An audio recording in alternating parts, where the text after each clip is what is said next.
રાજકોટ ખાતે સિટી બસનો video viral થયો છે। આ વિડીયો રાજકોટ ખાતેથી વાયરલ થયો છે। માહિતી મળી રહી છે સિટી બસનો વિડીયો છે જે ખૂબ જ વાયરલ થઈ રહ્યો છે। સિટી બસમાં મુસાફરોને ઘેટા બકરાની જેમ ભરવામાં આવ્યા અને પેસેન્જર સીટ કરતાં પણ વધારે મુસાફરોને બસમાં બેસાડવામાં આવ્યા અને આ સિટી બસનો વિડીયો રાજકોટ ખાતેથી વાયરલ થયો છે।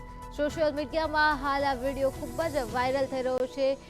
સિટી બસમાં મુસાફરોની કેપેસિટી કરતાં વધુ મુસાફરો ભરવામાં આવ્યા। ઘેટા બકરાની જેમ આ મુસાફરોને બસની અંદર ભર્યા હતા, ત્યારે પેસેન્જર સીટ છે તેના કરતાં પણ વધારે મુસાફરોને બસમાં ભરવામાં આવ્યા હતા। ત્યારે અહીં મુસાફરોની સુરક્ષા સામે પણ અનેક સવાલો ઉઠી રહ્યા છે। રાજકોટ ખાતે જે સિટી બસનો આ વિડીયો છે જે ખૂબ જ ઝડપથી વાયરલ થઈ રહ્યો છે સોશિયલ મીડિયામાં, જ્યાં સિટી બસમાં મુસાફરોને ઘેટા બકરાની જેમ ભરવામાં આવ્યા છે। બસની મુસાફરોની કેપેસિટી કરતાં વધુ મુસાફરો ભરવામાં આવ્યા।